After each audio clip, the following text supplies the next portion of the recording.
მოგესალმებით ღვთისმშობლებო, ორი ერთი მეორისაგან რადიკალურად განსხვავებული ილუსტრაციებზე მინდა დაგაფიქროთ.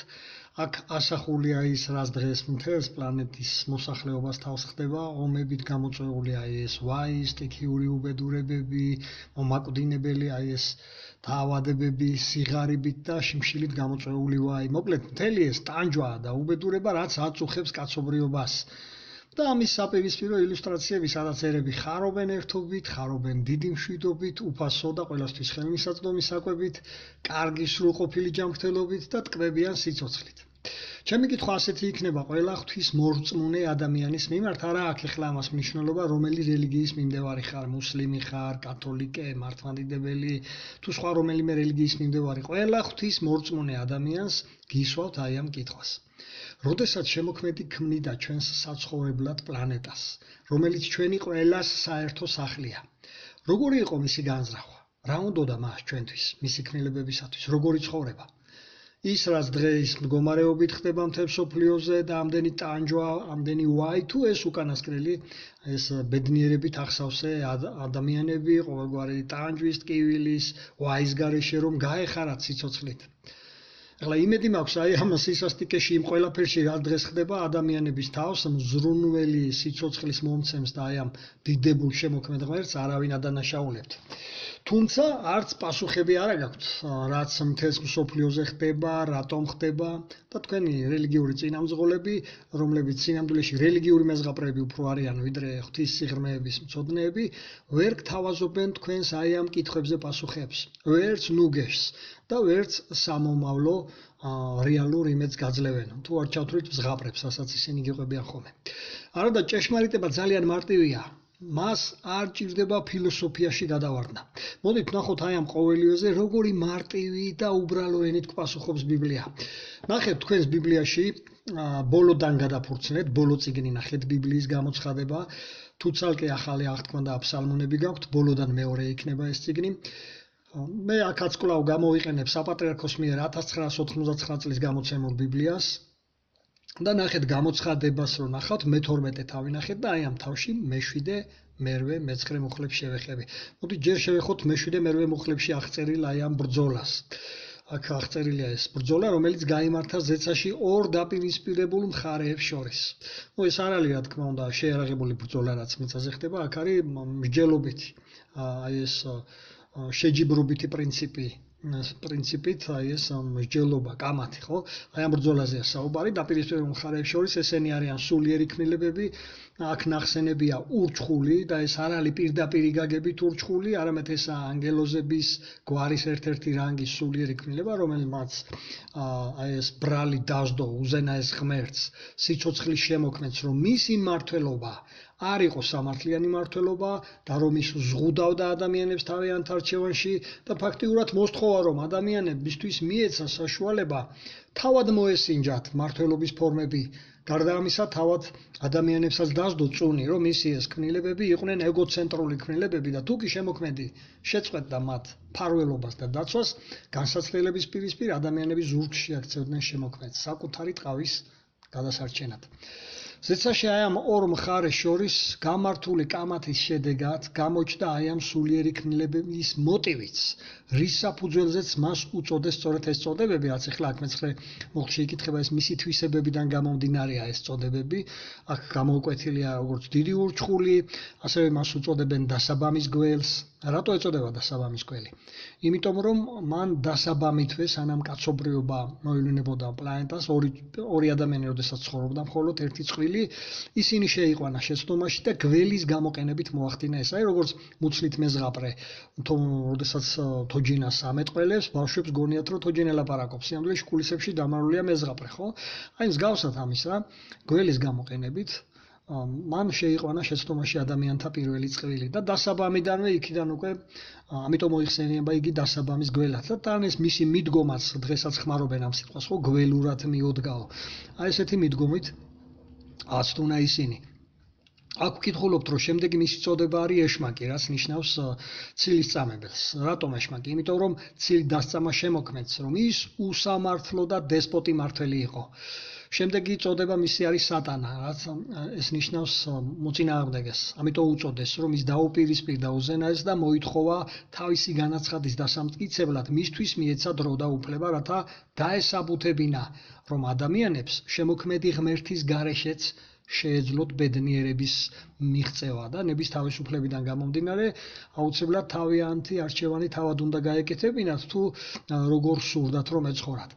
რა თქმა უნდა ეხლა შემოქმედმა ღმერთმა თავიდანვე იცოდა სადამდე მიიყვანდა ეს განაცხადი ადამიანებს, მაგრამ ამაში რომ დარწმუნებულიყვნენ სხვაზე ციერი არსებები და თავად ადამიანებიც საჭიროდ ჩათვალა რომ მოდავე მხარისათვის მიეცა გარკვეული დრო და შესაძლებლობა მისი აი ამ განაცხადის დასამტკიცებლად. ეხლა თუ კი შემოქმედი მაშინვე გაანადგურებდა აი ამ მოდავე მხარეს, სატანა ეშმაკს, მის მხარდამჭერ ანგელოზებს, მიამბოხე ადამიანთა წყვილს და ახალ წყვილს შექმნიდა, მაშინ დარჩენილი სხვა ქმნილებებს, ვინც ესწრებოდნენ აი ამ პროცესს და მილიარდობით ასეთი ქმნილება ესწრებოდა ზეცაში ამ პროცესს, ეს კითხვა პასუხგაუცემელი დარჩებოდა. აი ამიტომ მისცეს მას უფლება დედამიწაზე ჩამოსვლის, აქ ეს სიტყვა გამოყენებული ჩამოვარდნა, მაგასაც ვიტყვით რატომ? აი ესე ჩამოვიდა დედამიწაზე თავის მხარდამჭერებთან ერთად, რომლებსაც ბიბლია დემონებად მოიხსენიებს. და ისინი ფაქტიურად ამ გაგებით ჩამოაგდეს, რომ მათ უფლება აღარ აქვთ იქ დაბრუნდნენ. ჩვენ რა თქმა უნდა ეხა ფიზიკური თვალით მათ ვერ ხედავთ, რადგან ისინი სულიერი ქმნილებები არიან. აი როგორც ქარიშხალის შემთხვევაში ვიტყვით ხოლმე მაგალითად, ქარიშხალმა ჩაიარაო და ჩვენ ხო თვალს ვერ მოვკრავთ ქარიშხალს. ვერავინ ვერ ნახავს, მაგრამ ის არსებობს, ხო ის ადასტურებს თავის არსებობას იმით, რომ სახლებს სახურავებს გადახდის, ხეებს ძირფესვიანად მოგლეჯავს და ვიცით, რომ ქარიშხალი იყო. მიუხედავად იმისა, რომ ჩვენ ის ვერ დავინახეთ ფიზიკური თვალით. მსგავსად ამისა, ეს სულიერი ქმნილებებიც არსებობენ და უფრო მეტიც, ისინი პლანეტას განაგებენ დღის მდგომარეობით და ეს ქაოსი მათ მიერაა.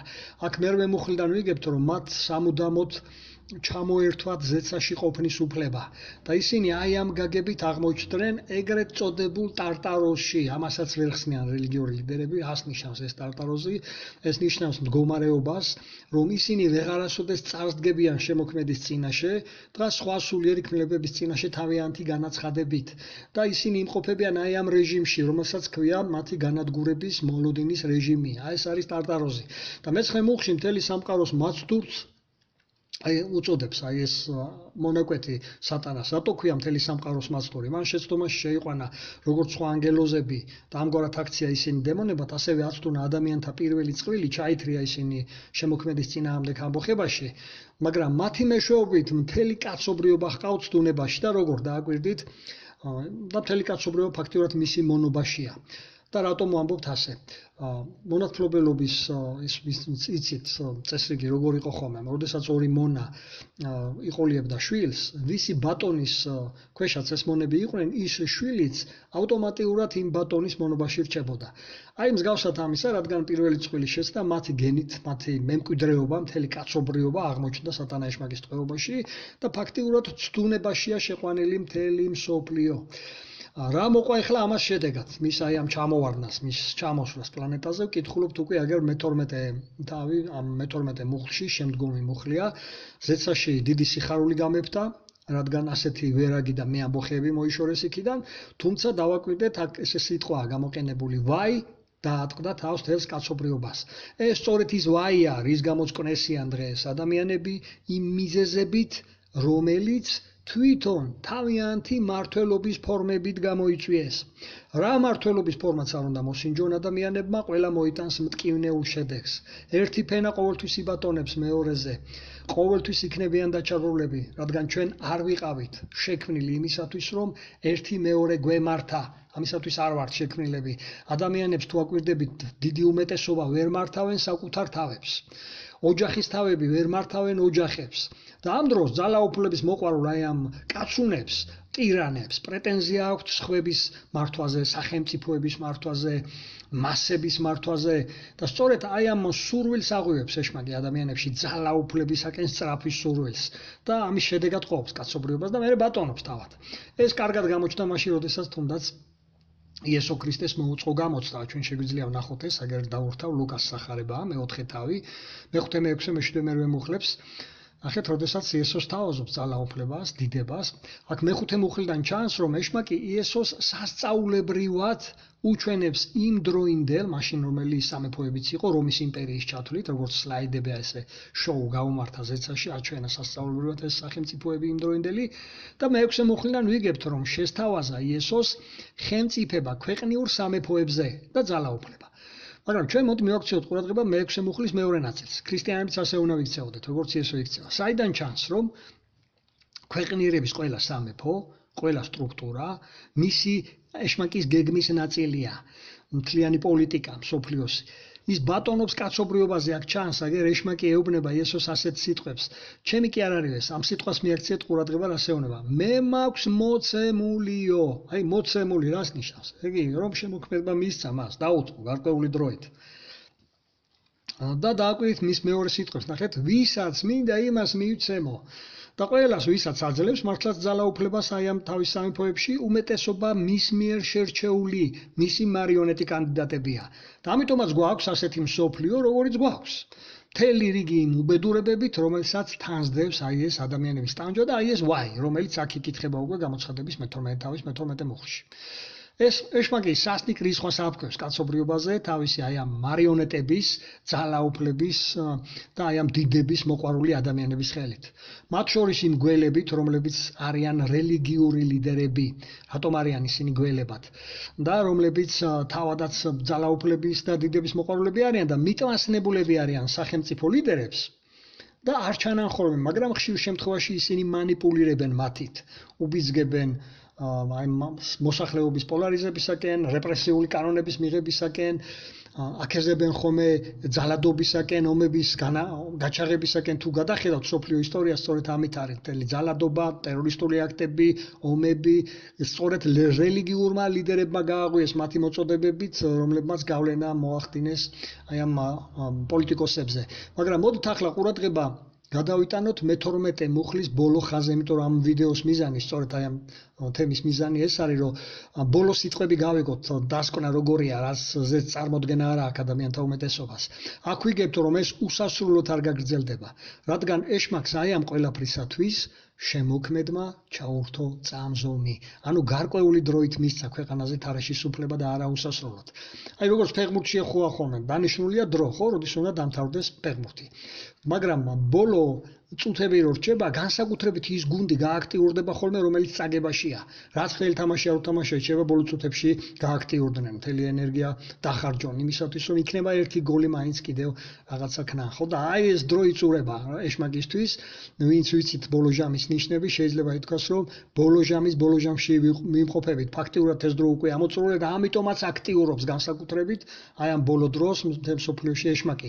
და რადგან ვიცით, რომ ეს დრო ამოიწურება, ისიც უნდა გავიაზროთ, რომ ამ დროის დასრულებისთანავე შემდგომ ყველაფერი რადიკალურად უკეთესობისაკენ შეიცვლება.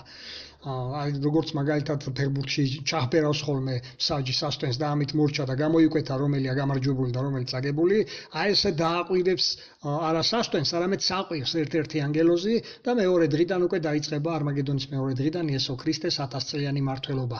და ეშმაკის მმართველობა მისი სამეფოები დასრულდება. აგერ ნახეთ ეს იკითხება აქვე გამოცხადების მე-11 თავი ნახეთ მე-15 მუხლი.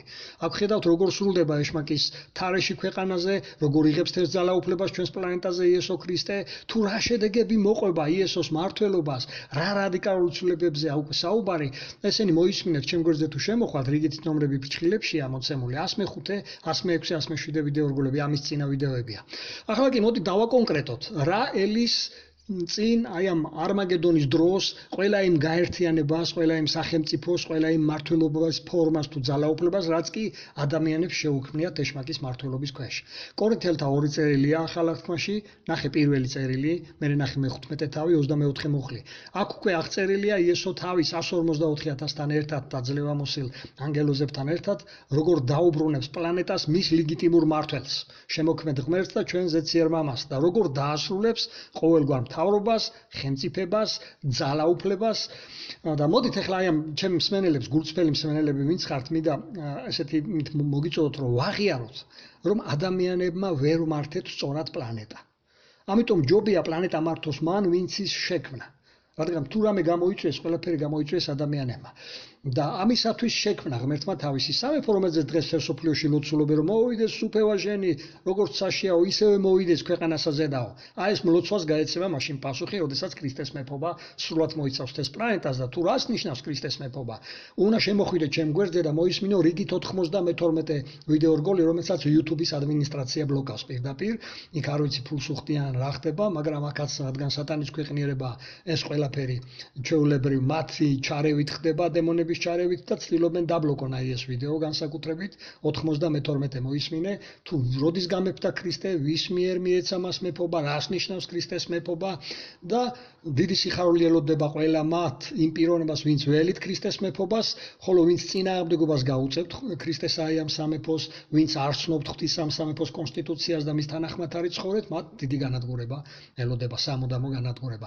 ამიტომ გისურვებთ წარმატებას ყველა ქრისტეს სამეფოს მაძიებელს და მის მომლოდინეს.